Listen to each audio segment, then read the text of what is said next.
Ketika Yerusalem direbut dalam tahun yang ke-9 pemerintahan Zedekia Raja Yehuda, dalam bulan yang ke-10, telah datang Nebukadnezar Raja Babel beserta segenap tentaranya untuk mengepung Yerusalem.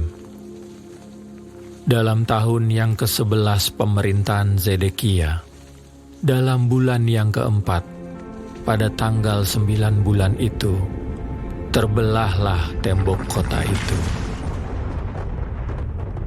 Maka datanglah para perwira Raja Babel itu, lalu mengambil tempat di pintu gerbang tengah.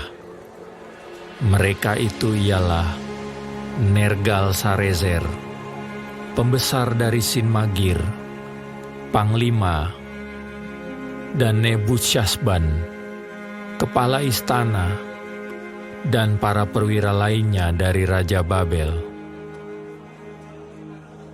Melihat mereka semuanya, maka Zedekia Raja Yehuda dengan semua tentara melarikan diri, meninggalkan kota itu pada waktu malam, dengan mengambil jalan Taman Raja, dengan melalui pintu gerbang antara kedua tembok.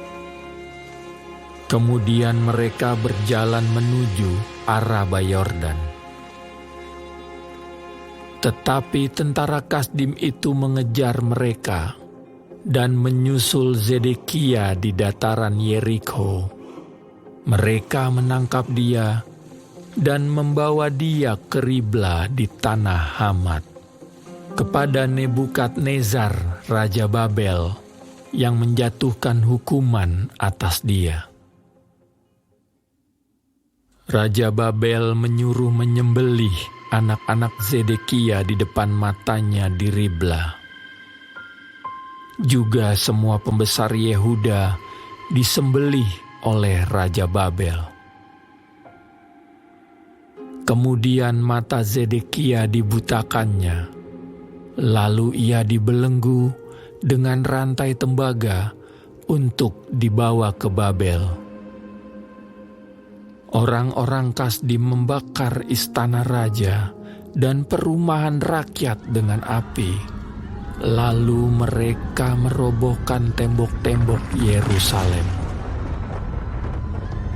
Kemudian Nebuzaradan, kepala pasukan pengawal, mengangkut ke dalam pembuangan ke Babel sisa-sisa rakyat yang masih tinggal di kota itu, dan para pembelot yang menyeberang ke pihaknya, dan sisa-sisa para pekerja tangan. Tetapi sebagian dari rakyat, yakni orang-orang miskin yang tidak mempunyai apa-apa, ditinggalkan di tanah Yehuda oleh Nebuzaradan, kepala pasukan pengawal. Pada waktu itu juga, diberikannya lah kebun-kebun anggur dan ladang-ladang kepada mereka.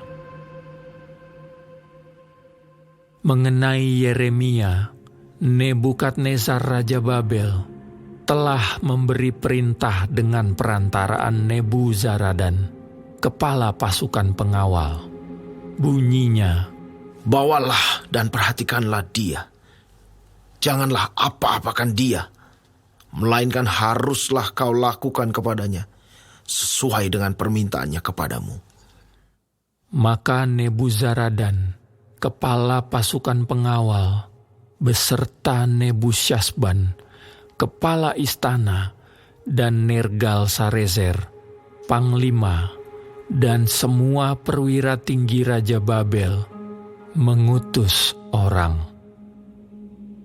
Mereka menyuruh mengambil Yeremia dari pelataran penjagaan, lalu menyerahkannya kepada Gedalia bin Ahikam bin Safan untuk membebaskannya supaya pulang ke rumah. Demikianlah Yeremia tinggal di tengah-tengah rakyat.